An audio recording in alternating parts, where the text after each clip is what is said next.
আপনি আমার স্ত্রী হয়ে ওনার সাথে এভাবে বেহায়াদের মতো নাচতে পারেন না। আমার হাত ছাড়, না হইলে তোর খবর আছে। আমি কি করব না করব সেটা একান্ত তোমার ব্যক্তিগত ব্যাপার। মোটেও আপনার ব্যক্তিগত ব্যাপার হতে পারে না। আপনি আমার স্ত্রী, গতকাল আমাদের বিয়ে হয়েছে। আমাকে ধরা ছোঁয়া সবকিছুতে আমার অধিকার, অন্য ছেলেদের না। তিশার ফ্রেন্ডরা রেগে কি বলে, এই ছেলে এত কথা কেন বলে? তিশা, মারবো নাকি? মার ধরে বেশি কথা বলে। দাদিমা এইটাকে আমার গলায় ঝুলিয়ে দিয়েছে জোর করে, ইচ্ছে করছে থাপড়ায় দাঁত ফেলে দেই। তিশা কথাগুলো বলে ড্রিঙ্কস করতে চলে গেল। আয়ান যেতে নিলে সাথে সাথে তিশার বন্ধুরা আয়নের কলার ধরে বলে, কি রে পিচ্ছি, কোথায় যাস? আমাদের সাথে একটু কথা বল। কথাটা বলে আয়নের মুখে সজরে খুশি মালো। আয়নের রাগ হতে লাগলো। আয়ন ফ্লোর থেকে উঠে কিছু বলতে যাবে, তার আগে পিছন থেকে একজন লাথি দিল। আয়ন সামনের দিকে পড়ে যেতে নিবে, সাথে সাথেই নিজেকে কন্ট্রোল করে পিছনে ঘুরে উঠে ছেলেটার পায়ে সজোরে লাথি মারলো। ছেলেটা উপর হয়ে পড়ে গেল। এটা দেখে আরো কয়েকটা ছেলে মারতে যাবে। আয়ান বলল, ঝামেলা করেন না, আমার সাথে ঝামেলা করলে মোটেও ভালো হবে না। আমাকে পিচ্চি ভেবে জীবনের সব থেকে বড় ভুল করবেন। আয়নের কথা শুনে ছেলেগুলো সোজা মারতে যাবে। আয়ন এক এক করে বয়সগুলোকে মেরে ফ্লোরে ফেলে দিল। তিশা নেশার ঘরে আয়নের দিকে তাকিয়ে আছে, সবে অবাক হয়ে তাকিয়ে আছে। আয়ন তিশার কাছে গিয়ে বলল, অনেক রাত হয়েছে, চলেন বাসায় যাই। তিশা আয়নের উপর রেগে ঠাস ঠাস করে গালে থাপ্পড় মারতে যাবে। আয়ন হাত ধরে সোজা কোলে তুলে নিল। তিশা আয়নের বুকে মারতে লাগলো। আয়ন ক্লাব থেকে তিশাকে নিয়ে বের হয়। তিশা আয়নের গলায় খামচি দিতে লাগলো। আয়ন তিশাকে গাড়িতে বসিয়ে দিয়ে নিচে গাড়িতে উঠে পড়ল। আয়ন তিশাকে নিয়ে বাসে চলে গেল। তিশাকে জোর করে গাড়ি থেকে নামিয়ে জোর করে নিয়ে যেতে লাগলো। বাসার ভিতরে নিয়ে গিয়ে সোফার উপরে ছুঁড়ে মারলো। তিশাকে এভাবে ছুঁড়ে মারতে সবাই অবাক হয়ে তাকিয়ে বলল, দাদু কি হয়েছে, এভাবে তিশাকে ছুঁড়ে মারলে কেন? আপনি আমার সাথে কি শুরু করছেন? আপনার নাতনি একটা খারাপ মাইয়া, কোনো ভদ্রতা তো নাই, তার উপরে পরপুরুষের সাথে নাচানাচি থেকে শুরু করে ড্রিঙ্কস তো করছেই। এত নোংরা, ছি!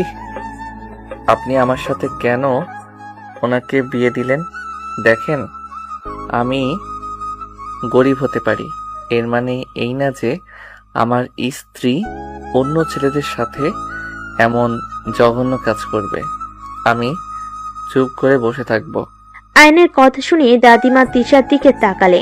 তিশা সোজা হয়ে দাঁড়ানোর চেষ্টা করতে লাগলো আর বলতে লাগলো, দাদিমা আমি কিছু করি না, ওই আমার নামে বদনাম করছে।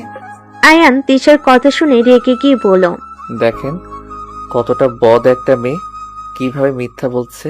থাপ্পড় মেরে মন চাচ্ছে দাঁত ফেলে দেই। এত বড় সাহস তোমার? আমার মেয়েকে মারতে চাও? তোমার সাহস কি করে হয়? আমার মেয়ে যা ইচ্ছে করবে, তোমার কোনো সমস্যা? রহিমা, তিশাকে নিয়ে রুমে যা। আন্টি, মাথা গরম আর করেন না। আমার সাথে লাগতে আসলে কিন্তু আপনার মেয়ের জীবন অতিষ্ঠ বানিয়ে ফেলবো।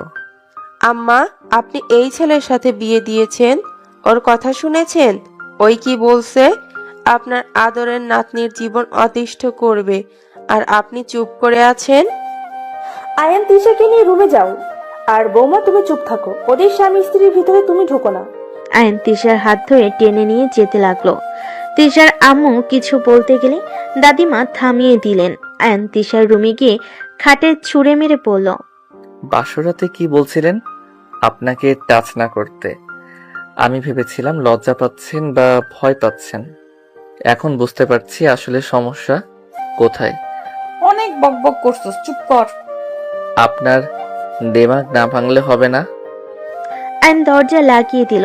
তিশার দিকে এগিয়ে যেতে লাগলো আর শার্টের বোতাম এক এক করে খুলতে লাগলো। তিশা নেশা চোখে তাকিয়ে বলতে লাগলো, এইভাবে আমার কাছে আসছিস কেন? দেখ, আমার সাথে কিছু করলে আমি চিৎকার করব। করেন না, করছে কে? দেখ, আমার কাছে আসবি না। আমি তোকে ভালোবাসি না, স্বামী হিসেবেও মানি না। তুই নিজেই ভেবে দেখ, তোর সাথে আমার কখনোই যায় না। ফকিন্নির বাচ্চা, আমার কাছে আসবি না। আয়ন তিশার কথা শুনে ডেকে বলল, আমাকে ফকিনি বাচ্চা বলছস না? এই ফকিনি বাচ্চার সন্তানের মা, তোকে না বানিয়ে ছাড়বো না। এই একদম আমার কাছে আসবি না। তিশা পিছাতে গেলে আয়ন তিশার পা ধরে টান দিয়ে নিজের দিকে নিয়ে আসলো। তিশা আয়নকে মারতে লাগলো। আয়ন তিশার দুহাত খাটের সাথে চেপে ধরে কিস করতে লাগলো। আস্তে আস্তে তিশা কান্না করতে লাগলো। আয়ন নিজের মতো করে আদর করতে লাগলো। আদর শেষ হলে আয়ন দেখে তিশা অজ্ঞান হয়ে গেছে। আয়নের মাথা ঠান্ডা হওয়াতে তিশাকে দেখে নিজের উপর রাগ হতে লাগলো। ছি, এইটা কি করলাম রাগের বশে? যা করছি ভালো করছি, বেশি বার বেড়েছে। কি যে করি? পানি, হ্যাঁ পানি নিয়ে আসি। আয়ন খাট থেকে নেমে সোজা পানি নিয়ে এসে তিশার মুখের উপর ছিটিয়ে দিতে লাগলো। তিশা জ্ঞান ফেলে আয়নকে দেখে লাথি দিয়ে সরিয়ে দিল। আয়ন ফ্লোরে পড়ে গেল। তিশা উঠে বসে বলল, জানোয়ার কোথাকার, তোকে আমি খুন করে ফেলবো। আয়নের রাগ হতে লাগলো। আয়ন ফ্লোর থেকে উঠে জোরে ধমক দিলে তিশা চমকে উঠে কান্না করতে লাগলো। আয়ন তিশাকে বলল, ব্যবহার ভালো করতে পারেন না? যত আমার সাথে খারাপ ব্যবহার করবেন তত আমি আপনার উপরে অধিকার খাটাবো। চুপ, তুই নিজেকে পুরুষ ভাবস নাকি? তুই তো কাপুরুষ। যে ছেলে স্ত্রীর অনুমতি ছাড়া জোর করে অধিকার খাটায় সে একজন কাপুরুষ। ভালো হয়েছে আমি কাপুরুষ। তারপর কান্না থামান, মেজাজ গরম হচ্ছে, ঘুমাবো। আয়ান তিশাকে সরিয়ে দিয়ে শুয়ে পড়ল। তিশা গুনগুন করে কাঁদতে লাগলো। অনেকক্ষণ কান্না করতে লাগলো। আয়নের খারাপ লাগতে লাগলো। আয়ন তিশার দিকে ঘুরে তিশাকে জোর করে বুকের উপরে নিয়ে জড়িয়ে ধরলে তিশা আয়নের বুকে রাগে কামড় দিল। আয়ন ব্যথায় ধাক্কা দিয়ে সরিয়ে দিয়ে বলল, ফালতু মেয়ে, মাংস খান নাই নাকি? এত বড়লোক বাড়ির মেয়ে, তাও আমার মাংস খেতে আসেন? তোর সাহস অনেক বেড়েছে। একবার সকাল হতে দে, তোর যে আমি কি হাল করব তোর কল্পনাতেও নাই। তুই কার সাথে লাগছস? আরে ঘুমাতে দেন, কান্না থামান। সকালের ব্যাপার সকালে দেখা যাবে। আয়ন লাইট অফ করে দিয়ে ঘুমিয়ে গেল। তিশার আগে শুয়ে থেকে ফোঁস করতে লাগলো। রাত 3টার দিকে তিশার মাথায় শয়তানি বুদ্ধি আসলো। তিশা ফোনের লাইট জ্বালিয়ে আয়নের দিকে ধরলো। তিশা ওর বালের সাথে নিয়ে আয়নের মুখের উপর চেপে ধরলো। আয়ন ঘুমের ভিতরে দম বন্ধ হয়ে আসলেই ছটফট করতে লাগলো। আয়ন বুদ্ধি করে ছটফট করা বন্ধ করে মরার মতো শুয়ে থাকলে তিশা বালিশ সরিয়ে হাসতে হাসতে বলল, বাহ, বেশিক্ষণ ধরা লাগলো না। আগেই উপরে চলে গেলি। আমার সাথে খুব ভাবনি ছিলি তাই না? আমার উপর জোর করলে রাগ এখন খাটা। কি হলো? উঠে উঠে খাটা বলছি। তিশা কথাগুলো বলে হাসতে লাগলো। তিশা লাইট জ্বালিয়ে দিল। সাথে সাথেই আয়নের দিকে তাকাতে আয়ন উঠে বসে জোরে সজোরে থাপ্পড় মেরে বলল, আপনি আমাকে খুন করতে নিয়েছিলেন, আপনি এত নিচে নামতে পারলেন কিভাবে? আমি তো ভাবতে পারছি না আপনি মানুষ খুন করেও হাসতে পারেন। তুই মরস নাই কুত্তা? তোর এত বড় সাহস আমাকে থাপ্পড় মারলি? এখন মারস নাই কি হয়েছে? সময় কি গেল নাকি? ছি, এত খারাপ মন মানসিকতা। আমি তো আপনার সাথে জোর করে নিজের প্রতি রাগ ঘৃণা হচ্ছিল। আমি জানি আপনার সাথে কাজটা আমি ঠিক করি নাই, বাট আমি তো আপনার হাজবেন্ড। আপনি কিভাবে আমাকে খুন করতে নিলেন? আমাকে এত ঘৃণা করেন আপনি? কিসের স্বামী? আমি তোকে স্বামী হিসেবে মানি না। হ্যাঁ, আমি তোকে ঘৃণা করি। তোর মতো ছোট লোকের সাথে আমি সংসার করতে চাই না। আমি তোকে কোনোদিনও স্বামী হিসেবে মানবো না। ওকে ঠিক আছে, আপনাকে আমি বলছি, আপনার ফ্যামিলির সামনে আমরা স্বামী স্ত্রী। কোথাও আপনাকে আমি চিনি না, আর আপনি আমাকে চেনেন না। আমি তোকে ডিভোর্স দিতাম। দাদিমা বলেছে আমি যদি ডিভোর্স দেই তাহলে আমাকে বাড়ি থেকে বের করে দিবে। চিন্তা করেন না, আপনাকে আর কখনোই আমি স্ত্রী হিসেবে মানব না। আপনি আপনার মতো, আমি আমার মতো থাকবো। গুড, এখন বুদ্ধি হয়েছে। আয়ন আর কিছু না বলে বারান্দায় চলে গেল। বারান্দার দরজা লাগিয়ে দিয়ে আয়ন নিচে ঘুমিয়ে গেল। সকালে ঘুম ভাঙলো পাখির কিচিরমিচিরের শব্দে। আয়ন উঠে বাইরের দিকে কিছুক্ষণ তাকিয়ে থাকলো। তারপর বারান্দার দরজা খুলে তিশার দিকে তাকাতেই পরক্ষণে চোখ সরিয়ে নিল। তিশা ড্রেসিং টেবিলের সামনে দাঁড়িয়ে আয়নায় আয়নকে দেখে রাগে ফসতে লাগলো। আয়ন আলমারির কাছে গিয়ে শার্ট প্যান্ট বের করে ওয়াশরুমে চলে গেল। গোসল করে আয়ন বের হইল।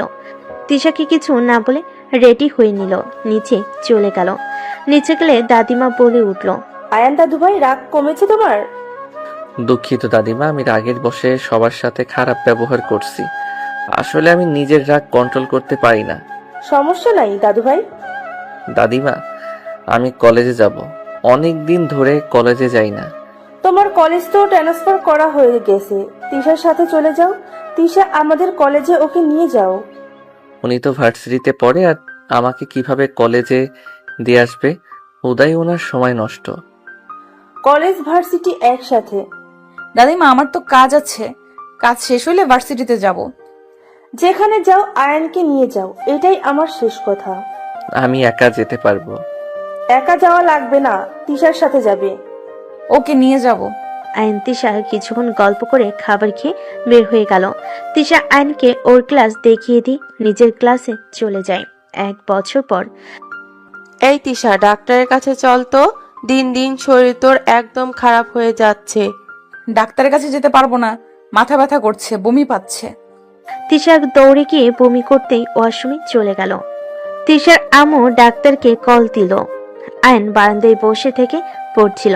হঠাৎ করে ডাক্তার আসলে আয়ন বারান্দা থেকে বের হয়ে দেখে তিশাকে পরীক্ষা করছে। আয়ন এইদিকে নজর না দিয়ে বই রেখে ওয়াশরুমে চলে গেল।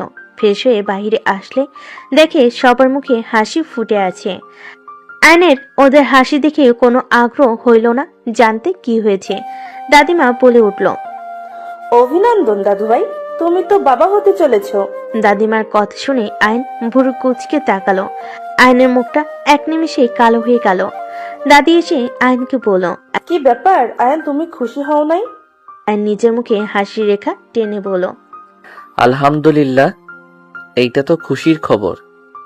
এখন থেকে বউয়ের খেয়াল রাখো। ইনশাআল্লাহ। সবাই কিছুক্ষণ থেকে নিচে চলে গেল। আয়ন দরজা লাগিয়ে দিয়ে হাসি মুখে সোফায় বসে বলল, তা তিশা চৌধুরীর বাচ্চার বাবাকে জানিয়েছেন? আয়নের কথা শুনে তিশার হাসি মুখ এক নিমিষেই হাসি হারিয়ে গেল। আয়নের দিকে তাকিয়ে বলল, কি বলতে চাও? কি বলছি শুনেন নাই নাকি? আমি বলছি বাচ্চার বাবাকে।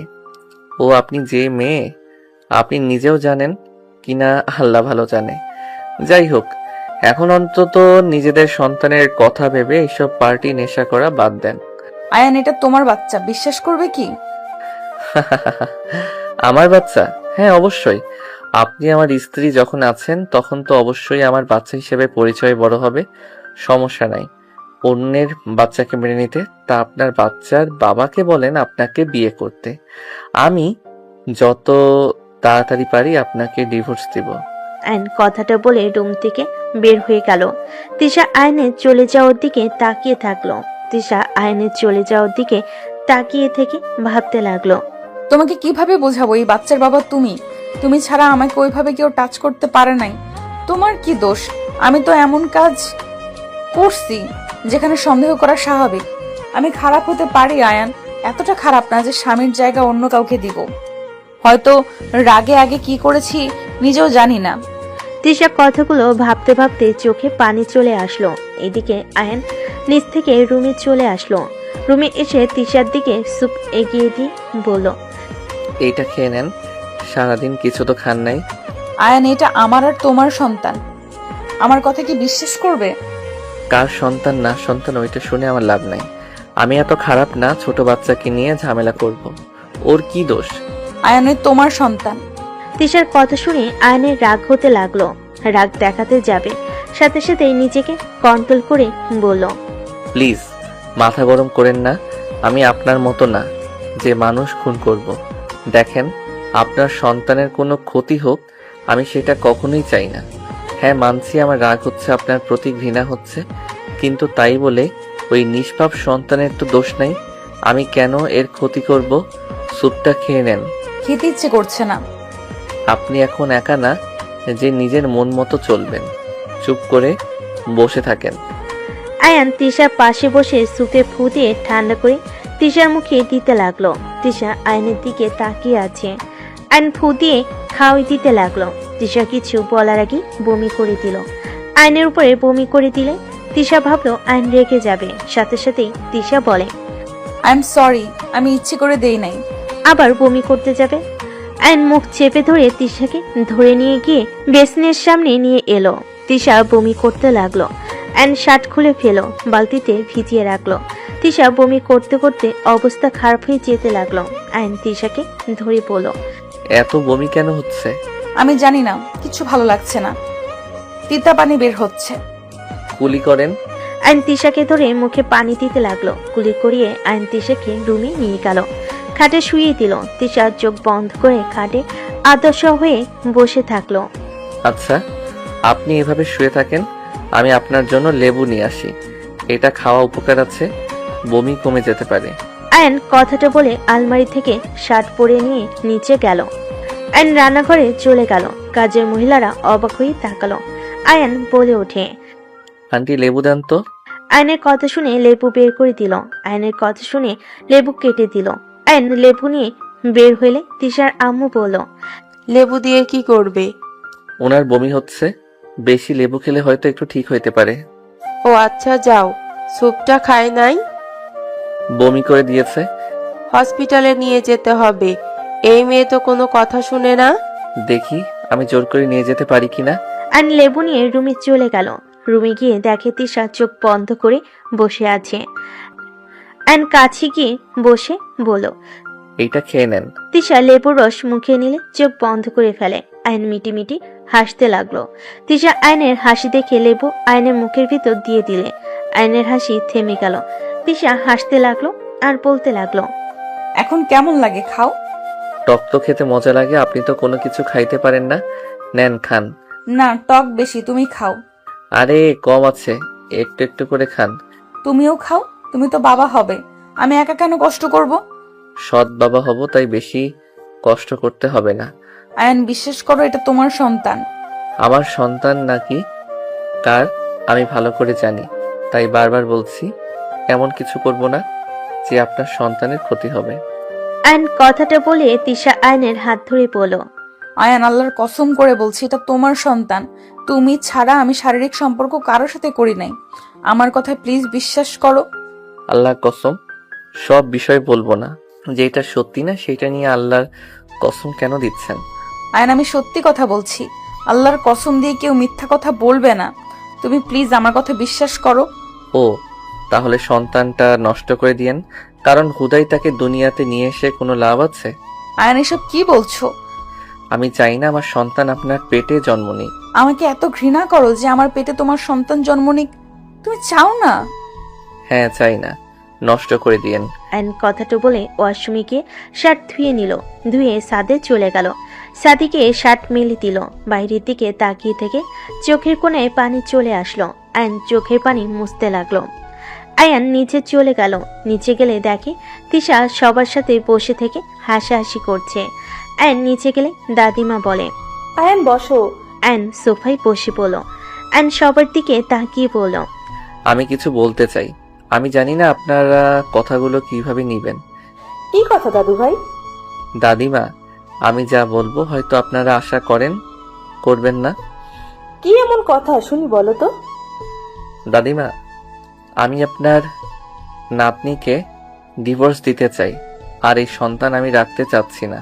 আয়নের কথা শুনে সবাই অবাক হয়ে আয়নের দিকে তাকিয়ে বলল, এসব কি ধরনের কথা বলছো? ডিভোর্স দিবে মানে? আর নিষ্পাপ বাবুটাকে রাখতে চাও না মানে? এসব কি ধরনের কথা বলো? ঠিক বলছি, এমনিতে আপনার মেয়ের সাথে আমার কোনো সম্পর্ক নাই। নামে স্বামী স্ত্রী শুধু, বাট আমরা একে অপরকে ভালোবাসি না। তাই আমার মনে হয় এই বাচ্চা না রাখা ভালো, আর আমাদের ডিভোর্স দেওয়া ভালো। কি বলছো এসব? যা শুনছেন সেইটাই বলছি। আর ধন্যবাদ 1 বছর আমাকে এত ভালোবাসা স্নেহ দেওয়ার জন্য। আমি আর এইসব মিথ্যা অভিনয় করতে পারছি না। আমি আমার সন্তান নষ্ট করব না। তোমার থাকার হইলে থাকো, না থাকার হলে চলে যাও। আপনার গর্ভে আমার সন্তান রাখার কোনো ইচ্ছে নাই। ওই সন্তান কখনোই ভালোভাবে মানুষ হবে না, যেমন মা তেমন হবে।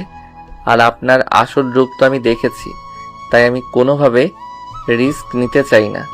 আপনি যা ইচ্ছে করেন, বাট আমি চাই না আমার সন্তানরা দুনিয়াতে এসে পাপ কাজে লিপ্ত হোক। আয়নের কথা শুনে তিশা রেগে গিয়ে সোফা থেকে উঠে পড়ল। হ্যাঁ, মানছি আমি খারাপ, তাই বলে আমি আমার সন্তানকে আমি আমার মতো কেন বানাবো? তুমি তো বাবা, নিজের মতো করে মানুষ করে তো নিতে পারবে। এখানে কেন বাবুকে নষ্ট করা লাগবে? তুমি নিজেই ভেবে দেখো, তুমি আমার থেকে কম কিছু না। তুমিও একজনের প্রাণ নিতে চাচ্ছ। আমি কিছু শুনতে চাই না। শোনা লাগবে না, তুমি জাস্ট এটা শুনে রাখো, আমি আমার সন্তানের কোনো ক্ষতি হতে দিব না। আর আমি ওকে বড় করে দেখাবো, তুমি দেখে নিও। আর তুমি ডিভোর্স চাচ্ছ, দিয়ে দিব, বাট বাচ্চার দিকে নজর দিবে না।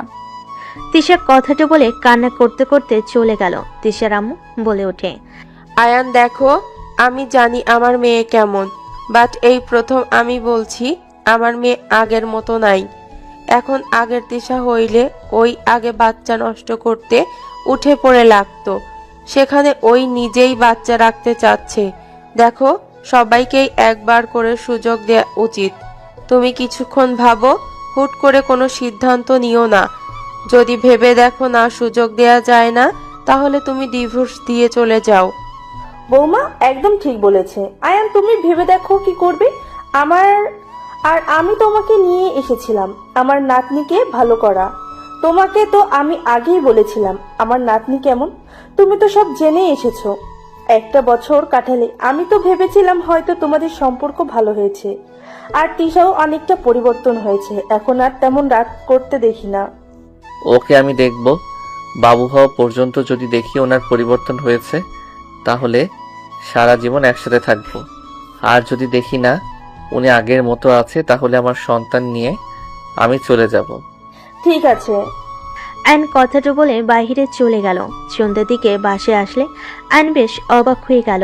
আয়ন সামনের মানুষগুলোর দিকে তাকিয়ে বলল, আপনারা এখানে কি করেন? তুমি এখানে? বাট আপনারা এখানে কি করেন? কোনো কাজে এসেছেন নাকি? না, ঘুরতে এসেছি। বাট তুমি এখানে কি করছো? ও আচ্ছা। আয়ান কেমন আছো? এখানে তুমি? আলহামদুলিল্লাহ ভালো, আপনি? আয়ানকে তোরা চিনিস নাকি? বাট তোমরা কিভাবে চেনো ফুপি? আয়ান তিশার হাজবেন্ড, আমার মেয়ে জামাই। তিশার আম্মুর কথা শুনে সবাই অবাক হয়ে গেল। তিশার মামা বলে ওঠে, কি বলিস আফা? এই বেয়াদব ছেলের সাথে তিশার বিয়ে দিয়েছিস মানে? ওই কি করছে? বেয়াদব কেন বলছিস?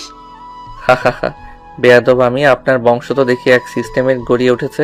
আয়ন কথাগুলো বলে চলে যেতে লাগলো। তিশার মামা রেগে বলল, তুই জানোস এই ছেলে কত বেয়াদব? আমাদের 1 কোটি টাকার প্রজেক্ট ওর জন্য হয় নাই, ওর জন্য আমরা ওই গ্রামে কাজ করতে পারি নাই। মানে কি আয়ান সেই ছেলে ছিল? হ্যাঁ, ওই আমাদের প্রতি সবাইকে বিগড়ে দিয়েছিল। অল্পের জন্য সেদিন আমরা বেঁচে এসেছি, আর সেই ছেলেকে তুই ঘর জামাই করে রেখেছস। আমি কিছু করি নাই, আমার শাশুড়ি করছে। হুট করে কোথা থেকে ধরে নিয়ে এসে তিশার সাথে বিয়ে দিয়েছে। কিছু করা যাবে না, ওর কিছু হইলে তিশা ও দাদিমা আমাদের ছাড়বে না। তুই একটা জিনিস ভাব, আয়ান কত রাগ দেখায়, বেয়াদবি করে, বাট আমার শাশুড়ি কিছু বলে না, চুপচাপ দাঁড়িয়ে থেকে দেখে। যদি আমরা কেউ কিছু বলতাম তাহলে কিন্তু ঘাড় ধাক্কা দিয়ে বের করে দিত। মনে আছে রাহেলাকে ঘাড় ধাক্কা দিয়ে বের করে দিয়েছিল, শুধুমাত্র প্রতিবাদ করেছিল জন্য। এমন ভাবে করতে হবে যাতে কেউ বুঝতেও না পারে। আয়ন উপর থেকে ওদের কথা শুনে মুচকি হাসি দিয়ে চলে গেল। আয়ন রুমে গিয়ে দেখে তিশা চোখ বন্ধ করে শুয়ে আছে। আয়ন ওয়াশরুমে চলে গেল ফ্রেশ হতে। খাটে উঠলে তিশা চোখ খুলে ফেলল। আয়ন তিশার দিকে তাকিয়ে বলল, এভাবে তাকিয়ে আছেন কেন? একটু হাত দেই আপনার পেটে। কেন? তুমি তো চাও না এই সন্তান পৃথিবীতে আসুক, তাহলে পেটে হাত দিয়ে কি বুঝতে চাও? আপনার ব্যবহারে বলতে হয়েছে। কোন বাপ চাইবে নিজের সন্তানকে খুন করতে? আপনার ব্যবহারের কারণে বলতে বাধ্য হয়েছি।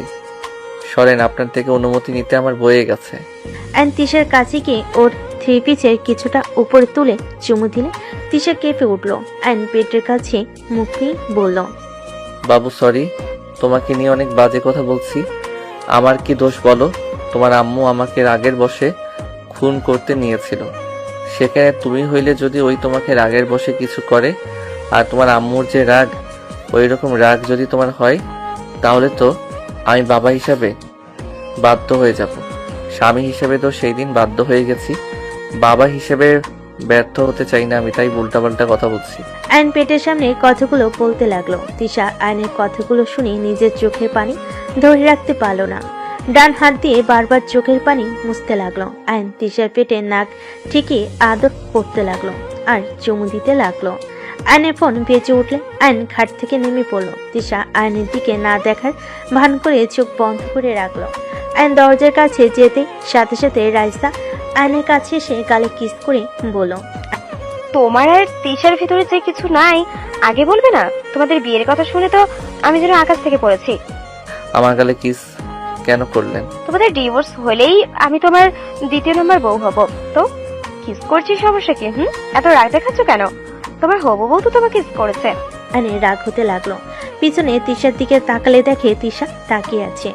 আয়ন কিছু না বলে চলে গেল।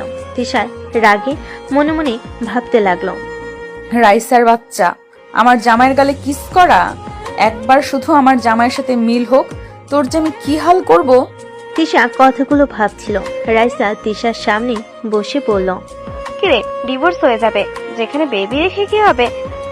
নষ্ট করে দিলে তো পারিস, নাকি তোর প্রতি মায়া বাড়ানোর জন্য এমন করছিস? আরে যা বাবা, আমি কি বলি, তোদের তো একে অপরের প্রতি কোনো ভালোবাসা নেই। তিশার রাগ হতে লাগলো। তিশার মন চাচ্ছে একটা লাথি দিয়ে রাইসাকে ফেলে দিতে। রাইসা তিশার দিকে তাকিয়ে বলল, কিরে, এবার ড্যাপ ড্যাপ করে তাকিয়েছিস কেন? তোকে কে বলেছে আমাদের মাঝে কিছু নাই? আমাদের মাঝে যদি কিছু না থাকতো তাহলে আমি আয়নের বাচ্চার মা কিভাবে হইলাম? সেটাই আমি কিভাবে জানবো? এটাই তো অন্য কারো বাচ্চা হতে পারে। তোর কি মনে হয় আমি কেমন মেয়ে? আমি যতটুকু জানি ভালো, বাট তোর জামাই তো তোকে দেখেছে ছেলেদের সাথে নাচানাচি করতে। এতে তোর জামাই যে তোকে বিশ্বাস করবে না, এটা আমি গ্যারান্টি দিয়ে বলতে পারি। যদি আমি প্রমাণ করে দেই এই বাচ্চা আরে না অন্য কারো, এটাই ওর বিশ্বাস করবে। কারণ ওই তো আর জানে না তুই যে ছেলেদের সাথে নাচানাচি তো দূর, কাউকে কাছে আসতে দিস না। রাইসার কথাগুলো বলে হাসতে লাগলো। তিশার রাগ হতে লাগলো। আইন রুমে ঢুকতেই রাইসা বলে ওঠে, আর বেবি, তুমি কিন্তু আগের থেকে অনেক স্মার্ট আর কিউট হয়েছো। আগের মতো তেমন একটা বাচ্চা বাচ্চা লাগছে না, আর অনেক হট হয়েছো। কয়টা রিলেশন শুরু করেছো? দেখো, বিয়ের পর কিন্তু একদম মেয়েদের সাথে কথা বলতে পারবে না। রাইসার কথা শুনে আইন রাইসার দিকে হাসি মুখে বলল, তাই নাকি? আমার বউ তো আপনার থেকে দ্বিগুণ সুন্দর। তাকে রেখে রিলেশন করতে পারলে আপনি কোন ছাই যে আপনাকে রেখে রিলেশন করতে পারবো না? আইনের মুখে কথাটা শুনে তিশার খারাপ লাগলো, একদিকে ভালো লাগলো। রাইসার মুখ ছোট হয়ে গেল। আইন রাইসাকে বলল, তা হবু বউ, আপনার সাথে আমার কিছু কথা আছে, চলেন তো। কি কথা? আমার সাথে পাশের রুমে চলেন। আপনার ঠোঁটের ছোঁয়া মজার ছিল। আইনের কথা শুনে রাইসার লজ্জা পেয়ে গেল। তিশার বুকে ভেতরে যেন তোলপাড় শুরু হয়ে গেল। রাইসার ঠোঁটগুলো কামড়াতে কামড়াতে আয়নের হাত ধরে চলে যেতে লাগলো। তিশার আগে খাটের চাদর খামচিতে ধরলো। তিশার চোখ দিয়ে পানি পড়তে লাগলো। তিশা মনে মনে ভাবতে লাগলো, তিশা, তুই এখন কেন কান্না করিস? যখন তোকে ভালোবাসতে গেল তুই না খারাপ ব্যবহার করছিস, মেরে ফেলতেও নিয়েছিলি। এখন কেন কান্না করছিস? একদম কান্না করবি না। ওর যেখানে ভালো লাগবে সেখানেই তো যাবে। তিশা নিজের মনকে বুঝাতে লাগলো আর কান্না করতে লাগলো, আর এক হাত দিয়ে চোখ মুছতে লাগলো। এদিকে আইন রাইসার রুমে ঢুকতেই রাইসা খুশিতে দরজা লাগিয়ে দিয়ে আইনের কাছে গেলে যেই আইনকে জড়িয়ে ধরতে যাবে, সাথে সাথেই আইন ঠাস ঠাস করে থাপ্পড় মেরে খাটে ফেলে দিল। আয়ান রেগে বলল, তোর সাহস কি করে হয় আমার গালে কিস করার? আর আমার হবু বউ হবি তাই না? আর থাপ্পড় মেরে ঘুরিয়ে দিব? তুই ভাবলি কিভাবে আমার বউ থাকতে তোর মতো মেয়েকে বিয়ে করব? আমার বউকে আমি কখনোই ডিভোর্স দিব না, বুঝতে পারছস? আর দিলেও তোকে বিয়ে করব না। সারা জীবন দরকার হইলে সিঙ্গেল থাকবো। বেহায়া মাইয়া, আমার বউয়ের সামনে আমাকে কিস করস? ছেলে হইলে হাড্ডি ভেঙে দিলাম। ফালতু মাইয়া কোথাকার। আইন কথাগুলো বলে রুম থেকে বের হতে যেতে লাগলো। রাইসা কান্না করতে লাগলো। আয়নকে পিছন থেকে জড়িয়ে ধরে আয়ন হাতের কনুই দিয়ে ধাক্কা মেরে ফেলে দিয়ে রুম থেকে বের হয়ে গেল। রাইসা রেগে বলতে লাগলো, কাজটাই ভালো করলি না আয়ান। আমিও দেখবো কিভাবে তোরা সুখে থাকিস। তোকে যদি এই বাড়ি ছাড়া না করেছি, আমার নামও রায়সা না। আরে যা, তুই তোর বাপ ফুপি যা ইচ্ছে কর, আমার কিছু করতে পারবি না। আয়ন রুমে গেল। রুমে গিয়ে ওয়াশরুমে গিয়ে গাল সাবান দিয়ে ধুয়ে নিল। মুখ ধুয়ে মুছে ওয়াশরুম থেকে বের হয়ে দেখে তিশা আবারও বমি হচ্ছে। আয়ন তাড়াতাড়ি করে তিশাকে ধরে ওয়াশরুমে নিয়ে গেল। আয়ন তিশাকে বলল। আপনি বমি করেন, আমি আসছি। আয়ন তাড়াতাড়ি করে নিচে চলে গেল। রান্নাঘর থেকে লেবু কেটে নিয়ে এসে রুমে আসলো। রুমে আসলে তিশাকে খেতে দিয়ে বলল। এই এখন রেডি হবি, হসপিটালে যাব। হসপিটালে কেন যাব? যেতে বলছি, যাবেন? কোনো কথা শুনতে চাই না। তিশা লেবু খেতে লাগলো। আয়ন আলমারি থেকে 3 পিস বের করে তিশাকে দিয়ে বলল। রেডি হয়ে আসেন। মাথা ব্যথা করছে, কোথাও যাব না। জোর করব নাকি? দেখেন, রাগ তোলেন না বেশি, বুঝলে কিন্তু আমি জোর করে সব খুলে দিব। কেন? রাইসা শুধু কিস করেছে, আর কিছুই দেখে নাই যে আমার শরীর জোর করে দেখতে হবে। সব তো দেখাইছে, আপনারটা ভিতরে অন্যরকম ফিলিংস কাজ করছে। ফালতু, নিজের চরিত্র আগে ঠিক করো, তারপর অন্য কারো চরিত্রের উপর আঙুল তুলবে, বুঝতে পারছো? এই এত কথা শুনতে চাই না। 3 পিস পরেন তাড়াতাড়ি। কোথাও যাব না, আর পারবো না। আয়ন দরজা লাগিয়ে দিতে চলে গেল। দরজা লাগিয়ে দিয়ে তিশার কাছে আসতে লাগলো। তিশা রেগে ধাক্কা দিলে আয়ন জোর করে 3 পিস খুলে ফেল। 3 পিস পরিয়ে দিতে লাগলো। তিশার লজ্জা লাগতে লাগলো। আয়ন পরিয়ে দিয়ে ওড়না দিয়ে মাথা ঢেকে দিয়ে আয়নার সামনে দাঁড় করিয়ে দিয়ে বলল। দেখেন আপনাকে কত সুন্দর লাগে মাথায় ওড়না দিলে, আর কি বেহায়াদের মতো ওড়না ছাড়া ঘুরেন। ওড়না পরার অভ্যাস নাই, আমি কি করব? আজকের থেকে অভ্যাস করবেন। যাই হোক, আমি যাব না, আমার ভালো লাগছে না। তিশা খাটে বসতে যাবে। আয়ন তিশাকে কোলে তুলে নিল। তিশা বারবার নামিয়ে দেওয়ার জন্য বলতে লাগলো। আয়ন কোনো কথা না শুনে নিচে নামলো। নিচে গেলে সবাই তাকিয়ে থেকে দেখতে লাগলো। দাদিমা বলে ওঠে। কি হয়েছে আয়ান, এভাবে কোলে নিয়ে যাচ্ছ কোথায়? হসপিটালে। ও আচ্ছা। দাদিমা, আমাকে নামিয়ে দিতে বলো, আমি কোথাও যাব না। আমি কিছু জানি না, আমার কাজ আছে। দাদিমা, তুমি আমার সাথে এমন করতে পারো না। তুমি জানো আমি ইঞ্জেকশন কত ভয় পাই। প্লিজ দাদিমা, আমাকে নিয়ে যেতে না করো। আমাকে ইঞ্জেকশন দিলে আমি ওখানে মারা যাব। এত রাগ তেজ, সেই মেয়ে আবার ইঞ্জেকশনকে ভয় পায়? হাহা। আয়ন হাসতে হাসতে তিশাকে নিয়ে যেতে লাগলো। গাড়িতে বসিয়ে দিয়ে নিজে বসলো। ড্রাইভারকে হসপিটালে নিয়ে যেতে বললো। আয়ন হাসলে তিশা রাগি লোক নিয়ে তাকালো। আয়ন হাসি থামিয়ে নিল। হসপিটালের সামনে গেলে তিশা নামতে না চাইলে জোর করে গাড়ি থেকে নেমে কোলে তুলে নিয়ে চলে গেল। হসপিটালের ভিতরে গিয়ে পরিচিত ডাক্তারের কাছে নিয়ে গেল। ডাক্তার তিশাকে দেখতে লাগলো। দেখে বলে। হাসপাতালে ভর্তি করে মুখে খাবার বন্ধ রেখে সেরাপথে স্যালাইন ও বমি বন্ধের ওষুধ দিতে হবে। বমি কমে এলে প্রথমে শুকনো খাবার যেমন বিস্কুট, টোস্ট, মুড়ি ইত্যাদি খাবেন। তারপর ধীরে ধীরে স্বাভাবিক খাবার শুরু করতে হবে। একবারে বেশি না খেয়ে অল্প অল্প করে বারবার খেতে হবে। পর্যাপ্ত পানি পান করতে হবে। আমিষ জাতীয় খাবার, ভিটামিন BA ও B6 সমৃদ্ধ খাবার, সবজি, বিট, বিনস, কলা ইত্যাদি খেতে হবে। এই সমস্যার সঙ্গে মস্তিষ্ক বিষয় জড়িত, তাই রোগে ভিন্ন পরিবেশে নিয়ে গেলে অনেকটা সমস্যা হবে। ডাক্তারের কথা শুনে তিশা বলে। না না, আমি হসপিটালেও ভর্তি হব না, আর স্যালাইন তো দূর। তিশা উঠে চলে যেতে নিবে। আয়ন জোর করে নার্সদের সাথে করে নিয়ে গেল। আয়ন ভর্তি করে দিল। ডাক্তার স্যালাইন দিতে গেলে তিশা ভয়ে কান্না করতে লাগলো। আয়ন তিশাকে জড়িয়ে ধরে বলতে লাগলো। আরে স্যালাইন কে দিচ্ছে? হুদাই ভয় পান কেন? ছি ছি, আপনি সামান্য সুইকে ভয় পান, আরে আমার তো দেখি আপনার থেকে বেশি সাহস। আয়ন তিশাকে রাগাতে লাগলো। তিশা আয়নের সাথে ঝগড়া করতে লাগলো। করতে করতে এর ভিতর হয়ে গেলে নার্সরা সব মিটিমিটি হাসতে লাগলো। ডাক্তার বলে। অনেকটা সমস্যা কমে হয়ে গেছে ঝগড়া, দুইজন থামাও, না হইলে দাদিমাকে কল দিয়ে বলবো তোমরা দুজন হসপিটালে এসেও ঝগড়া করছো। ডাক্তারের কথা শুনে তিশা ভুরু কুঁচকে তাকিয়ে বলে। সত্যি হয়ে গেছে। জি, হুদাই ভয় পান। এই স্যালাইন কবে শেষ হবে? যেভাবে পড়ছে জীবনেও 5 দিনের আগে শেষ হবে না। আমি এই কয়েকদিন কিভাবে এখানে থাকবো? আমি তো আছি। তুমি এখানে থাকবে তো? আমাকে একা রেখে যেও না প্লিজ। আরে না, ওই দাদিমাকে কল দিয়ে বলে দেই। আয়ন দাদিমাকে কল করে বলে দিল। কথা বলে তিশার পাশে বসে থাকতে লাগলো।